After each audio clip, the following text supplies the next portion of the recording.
स्थिर वैद्युतिकी के आंकिक प्रश्नों की कड़ी में अगला प्रश्न इस प्रकार लेते हैं।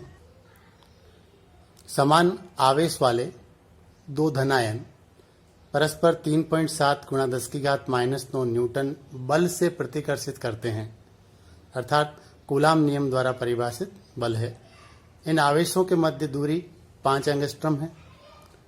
प्रत्येक आयन में सामान्य अवस्था की तुलना में कितने इलेक्ट्रॉन कम हैं। प्रश्न का दूसरा भाग कह रहा है कि आयन में सामान्य अवस्था की तुलना में कितने इलेक्ट्रॉन कम हैं। हम जानते हैं कि किसी भी परमाणु से आयन निष्कासित करके धनायन प्राप्त किए जाते हैं तथा परमाणु इलेक्ट्रॉन ग्रहण करके ऋणायन में परिवर्तित होता है। प्रश्न में दो धनायनों के बारे में कहा गया है, अतः सामान्य अवस्था से वो कितने इलेक्ट्रॉन कम हैं, अर्थात कितने इलेक्ट्रॉन त्याग कर यह धनायन बना है। इससे पूर्व हमें इन दोनों ही धनायनों पर उपस्थित आवेश की गणना करनी होगी और इस हेतु कूलाम के नियम का उपयोग करते हैं। कूलाम के नियम द्वारा परिभाषित बल F को हम परिभाषित करते हैं Q1 Q2 by R square के रूप में, जहाँ F कूलाम बल है, K कूलाम नियतांक है, जिसका मान हमें ज्ञात है 9 गुणा 10⁹ न्यूटन मीटर स्क्वायर प्रति कूलाम स्क्वायर है। Q1 और Q2 दोनों ही धनायन हैं जिन पर समान आवेश है, अर्थात Q1 और Q2 को हम Q मान लेते हैं। दोनों आवेशों के मध्य दूरी R होती है, जो इस प्रश्न में 5 एंगस्ट्रम दी गई है, तो उसके लिए भी 5 एंगस्ट्रम। इसे SI यूनिट्स में कन्वर्ट करें तो एंगस्ट्रम के लिए 10⁻⁻10 मीटर लिखा जाता है। तो R बराबर 5 गुणा 10⁻⁻10 मीटर हो गया। बल F प्रश्न में दे रखा है कि 3.7 गुणा 10⁻⁹9 न्यूटन है, अतः इसे भी इस लिस्ट में ऐड करते हैं। 3.7 गुणा 10⁻⁻9 न्यूटन।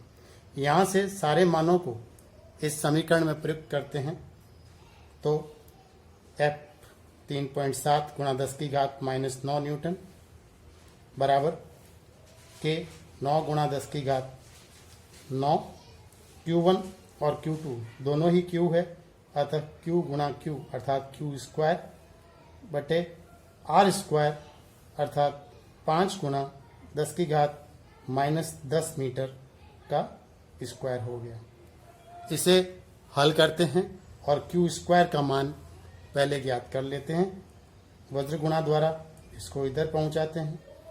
3.7 गुणा 10⁻⁻9 गुणा 5 गुणा 10⁻⁻10 का होल स्क्वायर बराबर 9 गुणा 10⁻9 गुणा Q स्क्वायर। यहाँ से Q स्क्वायर 3.7 गुणा 10⁻⁻9, इसे हल करते हैं। 5 का स्क्वायर 25 गुणा 10⁻⁻10 का स्क्वायर 10⁻⁻20 और ये अपॉन 9 गुणा 10⁻9 होगा। इसे हल करते हैं तो Q स्क्वायर बराबर 3.7 गुणा 25 बटे 9 गुणा 10⁻⁻9 और 10⁻⁻20 से 10⁻⁻29। हर में 10⁻9 को ऊपर ले जाते हैं तो 10⁻⁻38 बनता है। इस प्रकार आवेश Q का मान इसके वर्गमूल द्वारा परिभाषित होगा। तो वर्गमूल 25/9 गुणा 3.7 गुणा 10⁻⁻38 को हल करते हैं तो Q बराबर 25 का वर्गमूल 5, 9 का 3 गुणा 10⁻⁻38 का वर्गमूल 10⁻⁻19 और 3.7 का वर्गमूल दिया जाए, यह लगभग 1.92 प्राप्त होता है। इसे हल किया जाए तो आवेश Q का मान 3.2 गुणा 10 की घात -19 कूलाम प्राप्त हो जाता है। इस प्रकार हमें यह प्राप्त हुआ कि समान आवेश Q अर्थात 3.2 गुणा 10 की घात -19 कूलाम के दो बिंदु आवेश जो 5 एंगस्ट्रॉम की दूरी पर स्थित हैं, उनके मध्य बल 3.7 गुणा 10 की घात -9 न्यूटन होता है। प्रश्न में पूछा गया है कि इन आयनों को बनने के लिए सामान्य अवस्था की तुलना में कितने इलेक्ट्रॉन त्यागने होंगे, अर्थात इस आवेश को प्राप्त करने के लिए कितने इलेक्ट्रॉनों की आवश्यकता होगी, यह ज्ञात करना है। आवेश के क्वांटीकरण सिद्धांत से हम जानते हैं कि यह आवेश Q N गुणा E के तुल्य होता है। इससे 3.2 गुणा 10 की घात -19 के तुल्य रखते हैं, जहाँ E इलेक्ट्रॉन का आवेश होता है और N उनकी संख्या बनेगी। तो N का मान 3.2 गुणा 10 की घात -19 कूलाम अपॉन E का मान रख देते हैं। N बराबर 3.2 गुणा 10 की घात -19 कूलाम अपॉन E है 1.6 गुणा 10 की घात -19 कूलाम। इसे हल करते हैं तो 1.6 और 3.2 के कैंसिलेशन से 2 प्राप्त होता है, अर्थात इन आवेशों को प्राप्त करने के लिए 2 इलेक्ट्रॉनों का त्याग करना होगा। अगले प्रश्न के रूप में हम लेते हैं 2 छोटे बिंदुवत गोले जिनमें प्रत्येक का द्रव्यमान m 200 ग्राम है। एक उभयनिष्ठ बिंदु से 2 कुचालक धागों जिनकी प्रत्येक की लंबाई L 40 सेंटीमीटर है के द्वारा लटकाए गए हैं। दोनों गोलों पर समान आवेश स्थित है और साम्यावस्था में इनके मध्य दूरी 4 सेंटीमीटर पाई गई है। तो प्रत्येक गोले पर स्थित इन समान आवेश की मात्रा ज्ञात की जानी है। इस हेतु प्रश्न के अनुसार एक चित्र बनाते हैं जिसमें कुचालक धागों से 2 गोलों को लटकाया गया है। उन पर समान आवेश है, अतः उनके मध्य प्रतिकर्षण बल होगा। उनके मध्य साम्यावस्था दूरी 4 सेंटीमीटर होगी। प्रत्येक धागे की लंबाई 40 सेंटीमीटर है तथा गोले का द्रव्यमान 200 ग्राम है। इन सब चीज़ों को ध्यान में रखते हुए हम एक चित्र की रचना करें तो यह चित्र निम्न प्रकार प्राप्त होता है। उभयनिष्ठ आधार जिससे ये दोनों धागों के द्वारा इन गोलों को लटकाया गया है। इन गोलों में से प्रत्येक गोले का द्रव्यमान प्रश्न में दिए अनुसार 200 ग्राम है। इनकी लंबाइयों को L कहा जाए तो यह L लंबाई 40 सेंटीमीटर दी गई है। इन दोनों गोलक के मध्य की दूरी को हम R कहें तो यह R साम्यावस्था में 4 सेंटीमीटर होगी। और इस निकाय पर साम्यावस्था में लगने वाले कुछ बलों का विवरण देखें तो क्योंकि इस पर भी आवेश Q है, इस पर भी आवेश Q है, जो परिमाण में भी समान है, प्रकृति में भी समान है, एक दूसरे को प्रतिकर्षित करते हैं, तो इन दोनों को मिलाने वाली रेखा के अनुदिश बाहर की तरफ यह प्रतिकर्षण बल इन पर कार्य करेगा। और यह प्रतिकर्षण बल इस प्रकार दर्शाया जा सकता है दोनों ही गोलों पर। इस बल को F कहा जाए तो यह भी F होगा।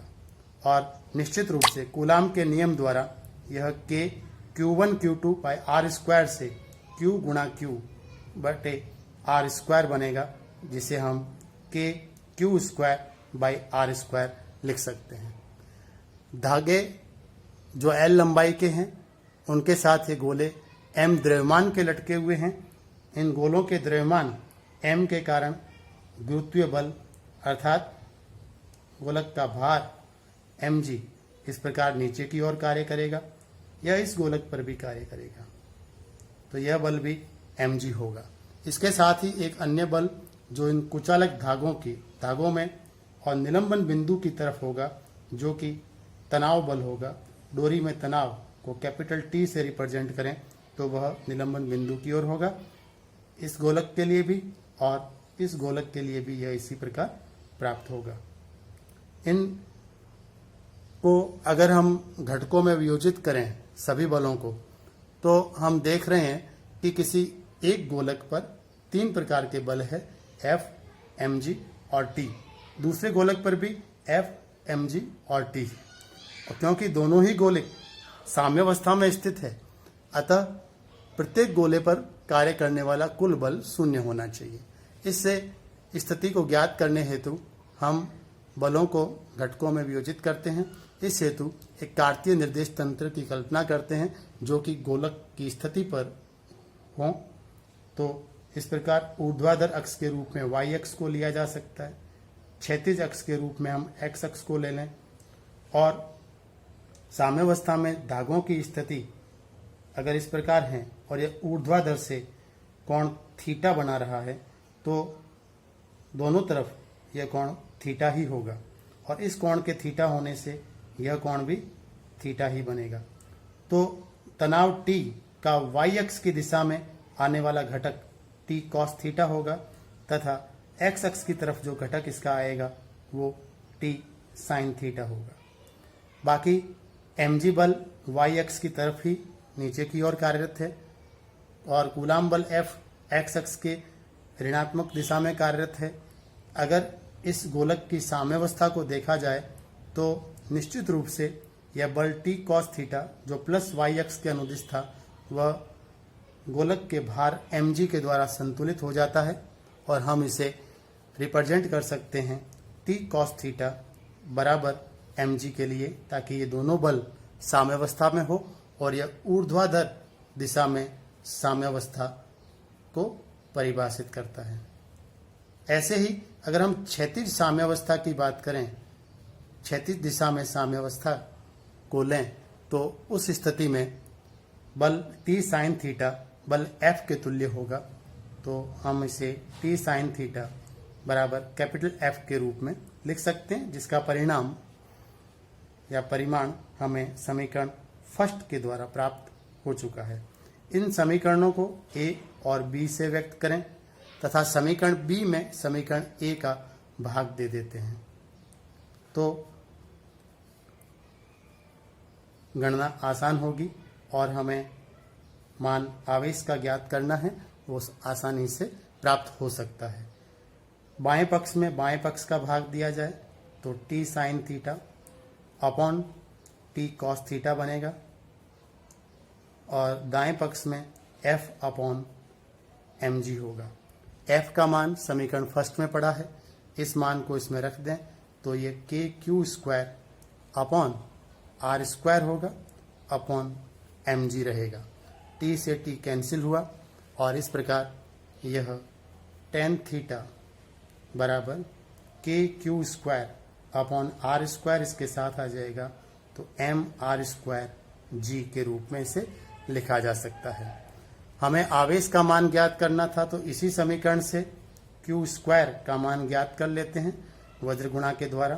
तो यह m r square g tan theta upon k बनेगा। इसे समीकरण नंबर 1 कह देते हैं। हमें प्रश्न में m द्रव्यमान 200 ग्राम दिया हुआ है, r दूरी 4 सेंटीमीटर दे रखी है, g का मान हम जानते हैं, tan थीटा हमें ज्ञात करना है अभी तक, और k ज्ञात है। तो इस tan थीटा को ज्ञात करने के लिए हम पुनः चित्र की ओर चलते हैं।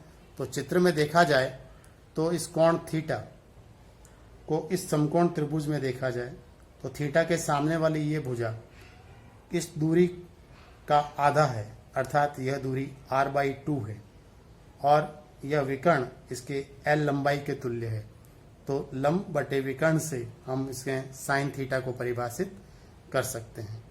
तो इस चित्र से हमें प्राप्त होता है साइन थीटा का मान, जो लंब अभी देखा r/2 के तुल्य था, कर्ण डोरी की लंबाई l के तुल्य है। क्योंकि साम्यावस्था में यह कोण थीटा अल्प होगा, तो अल्प कोणों के लिए हम जानते हैं कि थीटा को साइन थीटा के इक्वल लिया जाता है, साथ ही साथ थीटा को टेन थीटा के भी इक्वल लेते हैं। अर्थात साइन थीटा का यह मान r/2 अपॉन एल अर्थात r/2l को टेन थीटा के भी इक्वल लिखा जा सकता है। इस प्रकार टेन थीटा बराबर r/2l होगा। समीकरण 1 में टेन थीटा बराबर r/2l रखने पर यह q स्क्वायर बराबर mr² upon k then tan theta अर्थात r/2l रखते हैं तो यह मान q स्क्वायर बराबर mr³ अपॉन 2kl प्राप्त होता है। यह समीकरण 2 बना। अब दिए गए मानों से m जो आपको 200 ग्राम दे रखा है, उस 200 ग्राम को हम किलोग्राम में कन्वर्ट करें तो यह 0.2 किलोग्राम बनता है। दोनों गोलक के मध्य दूरी r जो 4 सेंटीमीटर गिवन है, उस 4 सेंटीमीटर को मीटर में कन्वर्ट करें 100 का भाग देकर तो 0.04 मीटर प्राप्त हो जाता है। गुरुत्वीय त्वरण g का मान लगभग 10 ले लेते हैं मीटर पर सेकंड स्क्वायर के रूप में, और डोरी की लंबाई L जो कि 40 सेंटीमीटर है, इसमें भी 100 का भाग दे दें तो यह 0.4 मीटर प्राप्त होती है। और K का मान पूर्व में और हमें ज्ञात ही है कि 9 × 10⁹ न्यूटन मीटर स्क्वायर प्रति कूलाम स्क्वायर है। इन मानों को समीकरण 2 में रखते हैं तो q स्क्वायर का मान बनता है 0.2 गुणा r³ अर्थात 0.04 क्यूब गुणा g 10 अपॉन 2 गुणा 9 × 10⁹ गुणा l जो कि है 0.4। प्राप्त मान का वर्गमूल ले लेंगे और इसे हल करने पर हमें q आवेश का मान 10⁻⁻7 कूलाम प्राप्त होगा।